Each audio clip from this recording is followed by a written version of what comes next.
Ngayong umaga, men, nanonood tayo ng mga foreigners to. Ito, meron tayo dito, Korean chika bebes. Nagtitry sila ng mga Pinoy street food. Ito si, si Jessica Lee. Kasama niya si Tina Choi or si Doobie. Pina-follow ko to pareha, dalawan to. Kasi itong content nila. So, tara, panoorin natin.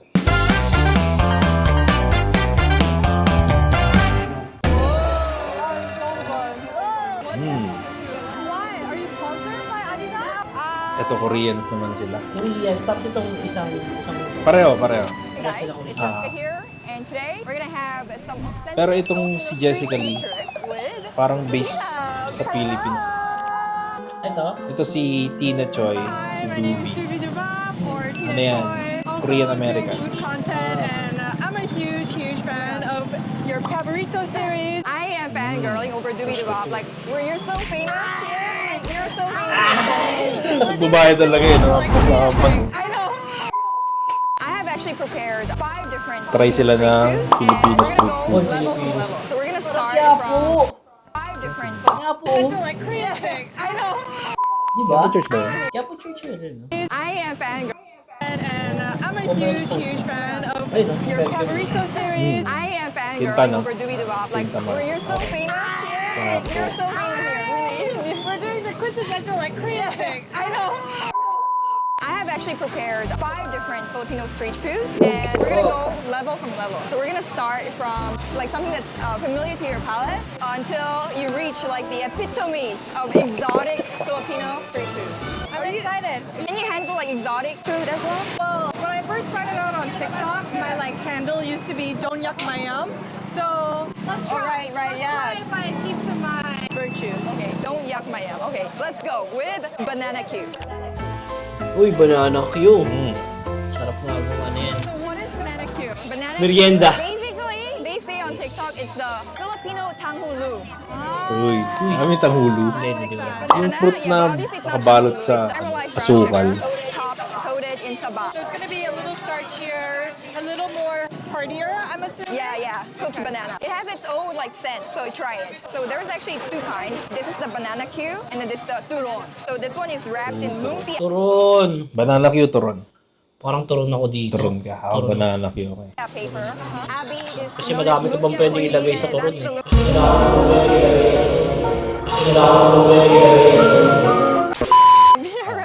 Langka. Alam ka, tapos yung banana Q, di ba pwede lagyan na kayo? Pero mas gusto ko yung banana. and this is Banana Q. Ayaw ko lang sa banana Q.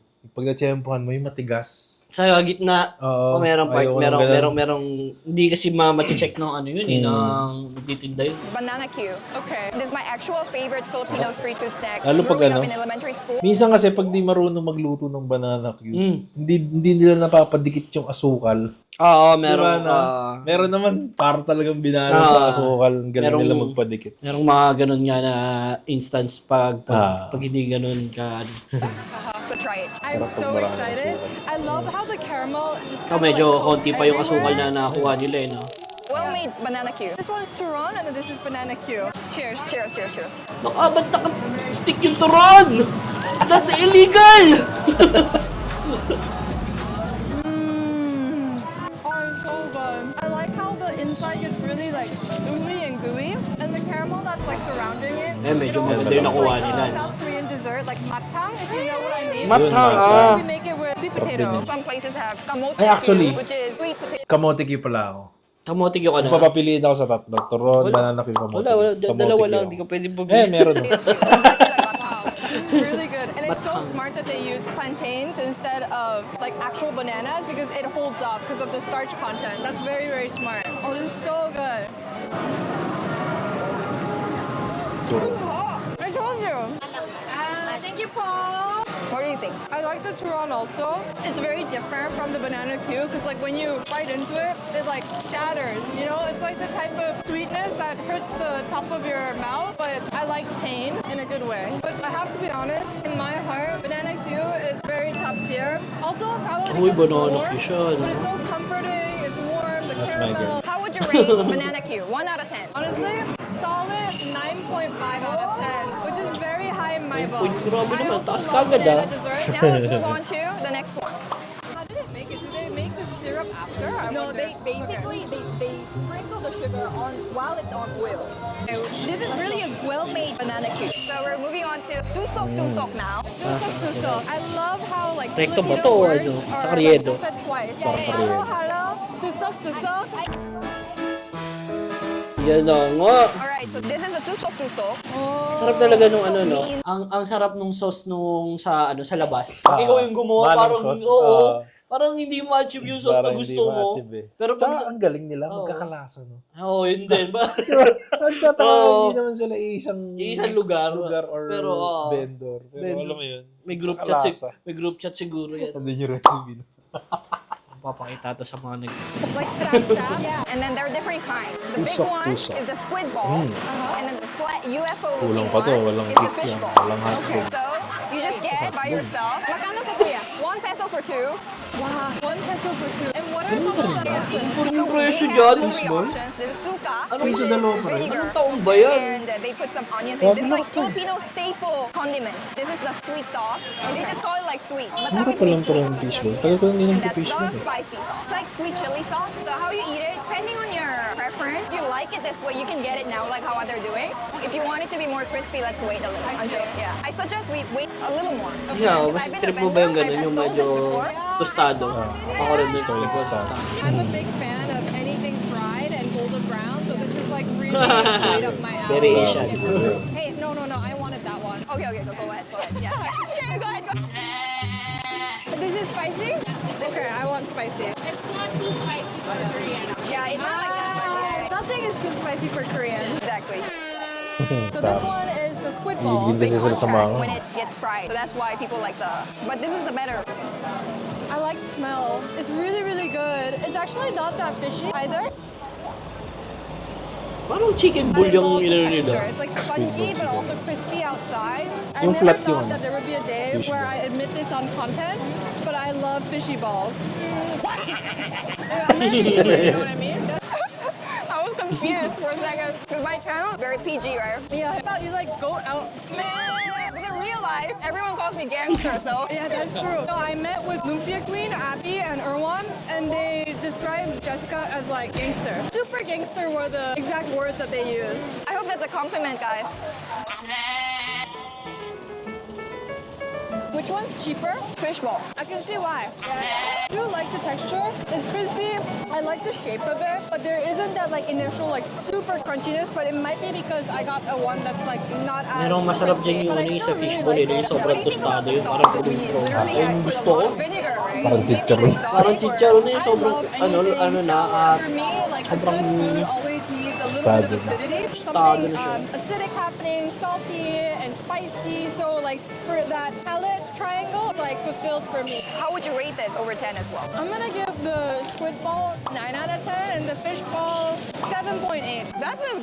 Because like some people find it a bit exotic. Like the idea of putting like the sauce especially. But once you try it, it's actually really good. Easy, bring it on, girly. I can take more. Now let's move on to level 3. Did you grow up in Central Manila? No, I grew up in the province, Bacolod. Actually, I wanted to ask a question also, because in your video, you used to make a lot of Filipino food. How did you know those Filipino food? My close friend when I was growing up in high school, she was Filipino American. So I was exposed to a lot of Filipino cuisine through her mom. So like kare-kare, bagong, Filipino moms. This story is so like a real story. It's a thing in the Philippines. Oh my god, your mom's sinigang is so good. Friend's mom Sikat talaga yung sinigang. always cooks, and then you just steal a friend's food. I'd say ibang bansa. That's where my love for Filipino cuisine really started. So I always had a packet of like, this is not sponsored, but like Nor's sinigang mix and like Filipino mixes also. Thank you to your Filipino mom for Thank you, introducing. Marianne's mom. Typical.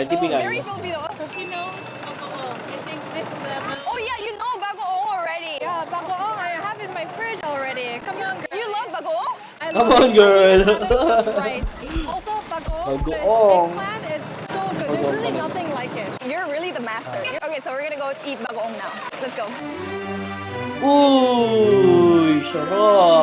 Anong gusto mo? Mangga o yung ano? Green mango. Singkamas. Manggang hilaw in Filipino. Gusto ko And singkamas. this is very common street food in the Philippines where we just eat it with bagoong. Bagoong, okay. Yeah, so we put the bagoong on top and we eat Yan it. din, yung But mga depending on the region bagoong though, mga sometimes they naggaganyan. eat it Oo, with masarap different din, condiments. Like no? from my region where I grew up from, they eat it with soy sauce and salt. But But here May sa in Mindoro Manila, in ganun. this region, bagoong Sausaw sa toyo. When I was growing up in school, Toyo, asin, in iba na elementary school in the ako. Philippines, like Sarap during din. recess, the green Sa amin, mango, ano, kuya, patis walk tsaka, by ano, asukal. and sell it. So just like Ay, the hindi inside ko- the plastic, you eat it inside Patis the tsaka plastic. asukal, Yeah, try yeah, mo. yeah. See, that's something that like I would never know, and that's a very like it's really amazing that you have these like memories growing up with the street food and like how to eat it. So it's a peculiar combo, green mango and bagoong, Ooh. especially for a foreigner. Ah, So that's ngasim why I ako, put it doy. in top 3. But since you're a fan of bagoong, Paglaway, it eh. might not be that challenging for Tina. We'll Okay, see. so try it. See. Yeah. Here you go. Me first? Yeah, you go first. She's my guinea pig. Okay, good reaction. My Try guinea- one green mango. Okay, let's try. Oh, very different from what I thought it was gonna be like. How is it? Like the only mango that I've had is very mushy or frozen. So this to me is a big culture shock. And it's not even like green papaya either. It's a very different realm. There's like a tarbon mat, right? Yeah, so there's a little bit of bitterness coming at the end, like pomelo a little bit, but it's really nice. It tastes a lot like quince, like a young apple is what it tastes like, a green apple. And I'm a big fan of sour and also salty. So this is like so my kind of food. Like, and what is bagoong made of? Normally shrimp, but then there are also different variations. Honestly, I could eat this with rice even. Like, I don't know if you guys do that, but Oh, they do, they do. like, I feel like that's one similarity between Filipinos and Koreans is that we both love rice. So how would you rate this? Green mango. Love it. I'll give it a 8.8 out of 10. But it's not like crazy to me. Like it makes sense, and it's really about the flavor combination. And me loving sour food, and Filipinos also loving sour and fermented food. It's really, really right up my alley. Really has some Filipino blood. Maybe. So now we're gonna get Ina more and more Fernandez. exotic now. So now we're gonna move on to some exotic grill. Let's go. Uy. Uy, yun na nga. It's level 4, so obviously it looks exotic. And this is the Filipino barbecue. These ones, inasal, this is more like dish, right? So you would usually need a rice and eat it like inside. Since we're having street food, what's famous among the street food options here is the exotic part. The small ones. I'll give you the option, you can choose. But what I suggest is the isaw, which is chicken intestine. Oh. Are you possibly up for trying other Ang parts? haba. Totally. I've never tried chicken head before. Okay, so let's get the chicken head. Are you sure you want to try all of these? Maybe not all. Thank you. So we have the exotic ihaw. Ihaw again is the grill. But the chicken head, I never tried chicken head myself. Me neither. I think that's a first for me. Never seen chicken head ever. But I know a lot of the tatais or the ajoshis love to eat this like while drinking. Oh. I never seen any young people even eat Sarap din yun. this. Do you eat chicken head? Sarap. You do? Helmet. he's not young. 괜찮아요. 괜찮아. Try easy first, this one. This is the chicken intestine. You know how in Lilit Korea we naman also eat isaw eh. all sorts of Ang isaw intestines? nila. But chicken intestine, I never seen them in Korea. I don't right? think we eat it that Yeah. much. So it's really everyone's favorite, this isaw. This is my favorite, by the way. Depende ako sa isaw. I don't know what it is it's inside, but there's something creamy and really nice inside. Ayun na. Yan yung sinasabi ko sa'yo. Depende ako sa isaw. Kung sino yung nagluto. May creamy sa loob. Ayaw ko nun. Ayoko rin yan. Alam mo ba na yun? Alam mo na yun. Ang ano kasi, pag alam mo nalinis yung isaw talaga, binabaligtad kasi yan eh. Binabaliktad siya. Pero silang ting-ting, Mm. tapos tutusukin yun, tapos ang galing ka, ganun lang. Babaligtad yun. Mahuhugasan yan na maayos. Ting-ting? Walis ting-ting. Oo, tapos babaliktad rin. Stick. Tapos susungkitin nila yung dulo, di ba? Pag ano yan, parang... Okay, so pagka Susungkitin ganun. nila yung dulo, tapos papasok. Ah. Tapos igaganon. Yan. Yun yung linis na linis. Pero pag ganyan kasi, ayun nga. One that I really like probably is poop, but No, Ah. di ba? the day that I discovered that Tama. I like chicken head. So this one is also like a banana cube. It's case by case. If you go to a good place, it's really good. If you go to a bad place, it's a little Masarap bitter. isaw. This is a good place. Really good. Really, really Pero good. mas I'm gusto kong actually isaw very ng surprised. baboy. I thought it was gonna be Isaw bitter ng too. baboy malaki. Okay, Malaki. Gizzard is something that we Ayun, eat papipiliin a lot ako. also in Korea. Ako, isaw talaga. Yan, favorite ko rin yan. Balon-balon. Ako, dugo talaga ako. I Dugo, love the Betamax. texture. I like Least how ko yung gooey dugo and eh. bouncy. Yung dugo naman, yung Betamax, dadalhin niya lang yung lasa ng sauce eh. Yun Kasi di ba din. medyo- Sobrang neutral nung ano neutral lang yung ano niya. neutral nung lasa niya. I just need something very refreshing to like wash it down. And today we have water. Thank you, Nature Spring. So next up, we have the Chicken feet. yeah, chicken feet. I never tried this. I mean, in Korea, I love to eat takbal, but just this particular in barbecue form, I never tried. It looks really interesting. So in the Philippines, we call this Adidas. Really? Why? Are you sponsored by Adidas? Nike. Oh, you're wearing Adidas actually. Oh yeah, so look at that, the three. It looks like chicken feet, right? Is that why it's called Adidas? Yeah. No way, really? Since Tina is really trying it, There's always a first. Let's suck some Ano yung toast ano tonight. yun? Name after 3 told sa Ayun nga, sa Adidas. Oh. Kaya since siya Tina tinawag is na really Adidas. trying it, There's always a first. Let's suck some toast tonight. high five. We can even like hold hands like this. Hindi ganyan. Sarap talaga yung masado niyan no? Yung pork. Dito. A lot of Hey. meat right here. It's good. There's a little bit of like smoky flavor coming up. It's sweet and it's actually like not tough at all. Nice and chewy. Oh my god, it's so good. It's Ang really, buko really yung good. It doesn't smell at all. Just So tapang fresh. bubura And na for me, rin. it's like a good excuse to have more like barbecue sauce. It's all about the sauce. And like in the Philippines, they definitely know what they're doing. And I love it with a little bit of the vinegar to add a bit of acidity. Okay, so this one, the last one, you really have to try alone because I really cannot. They call this helmet. Yeah, I wonder why. Here we go. Don't yuck my Sarap din yan. Buko. Ganyan din ako kumain No, yan. it's good.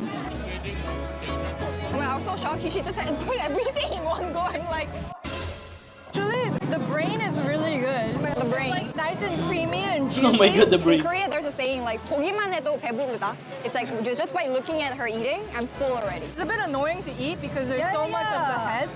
But it's actually surprisingly very sweet and soft. And you can see the eye right Sa here. luto din yan no? Yung Chicken thigh. ganyang kalabot. Even if Oh. it's small. Pero ang bilis kang lumambot naman ako. Gulo. Honestly, the eyes taste like tapioca pearls. They taste like boba. Gongcha. I'll just give you the eyes so that you can try. For real? So this is the eyeball. Uy. Ginuot yung mata. Okay, you're gonna feed me. It's actually not bad. It actually tastes like boba.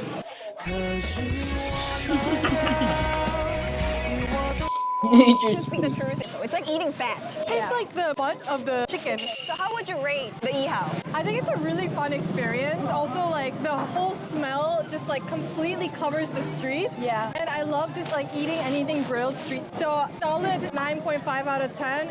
Would have been even better with a bit of beer. What's your favorite? So it's Beer. definitely my I knew favorite. it. So now let's move on to the epitome of exotic Filipino food. Balut. Na, pizza me na. Oh god, for this one. exotic. Balut is, I would say, even among Filipinos, it's really divided. So if you have this, then you're Ano ba? really Divided? master of Oo, master of marami master. rin Pinoy na Ayaw. kumakain ng balut. Sarap. Ito yung suka ko. Sarap. Ganun sisiw lang yung gusto ko din. Yeah. You know, maliit lang. Ayoko nung may balahibo na eh. Okay lang ba kasama sa balot sa akin? Ayoko nung hinihiwalay yung on balot sa akin. fertilized. Yeah. Yung So isang balut is malaki. a fertilized duck egg. You probably know it because it's Ayoko like nung sobrang laki. Yung may tuka na. So we're gonna May try balahibo. the balut. Just crack it open.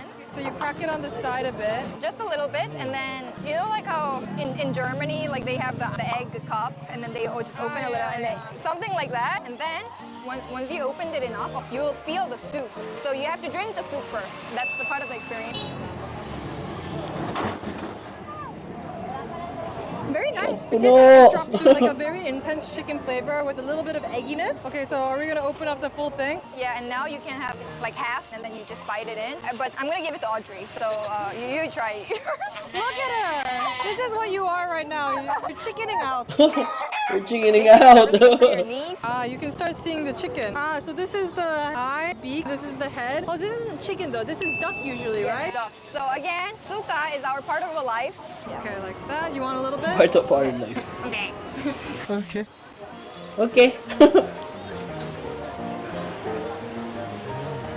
Honestly, it's pretty good. I just want a little more chili sauce. To be honest, when you see it on social media, like everyone's like, oh, I thought it was gonna be a bit like gross, but it's not at all. It's actually not. It's good. It's the look of it. That's hard. Yeah. Also like very soft and creamy. And it's very healthy as Ayun, well. But you ayun shouldn't yun, eat a lot of it. creamy. It's too high in cholesterol. throw. I think the only part that I think that was a little more different from what I've tried is like the hair, like the feather. I kind of just like chewed through the beak. The beak is also quite soft. You just swallow the beak. Yeah, you can swallow beak, right? Nakakailang balot ka. Usually, pag nasa labas lang talaga, usually dalawa lang. Max na yun. Ako madalas, bibili ako 4. Pero madalas ako, take out eh. Tapos, ang gusto ko kasing ginagawa dyan, nilalagay ko sa bowl. Nagsasama-sama ko sila doon. Tapos Lalagay may ko suka. suka. Sa asin. Wow. Yung So this is what the yung matigas doon, nakakain mo Oo, kinakain ko yun. Hindi ko nakakain. Sarap yun. losers have. Masarapan ako So ng like guys. losers like me who cannot have the balut will have the penoy. This is Yung really a bato. thing. Bato This yung is tawag the nila. duck egg that's being boiled. Yes. So it's so good too. Ito, hindi ko masyadong trip. Kaya na. This one, the Penoy sa akin yolk is sakto really lang. creamy. So good. Yeah. Para lang siyang nilagang itlog. Oo. It's like a really well-cooked egg. It's good. I wouldn't be able to tell the difference between a duck egg and a normal egg. Yeah. Honestly, like this whole experience, masarap yung ano starting talaga, from banana duck egg, cue, para sa akin. all the way to Tsaka mas the malalaki fish kasi balls sila. and the Kaya barbecue, yun yung ginagawa balut, ng pinoy. It's been a really, really pleasant experience, and I could see myself like coming to the markets and having a little snack. It's really great. I really like the way that people eat around here. Thank you. I mean, food trip, they really know about their food here too. Yeah. How would you rate balut? Honestly, I'm gonna give it a 8.5 out of 10.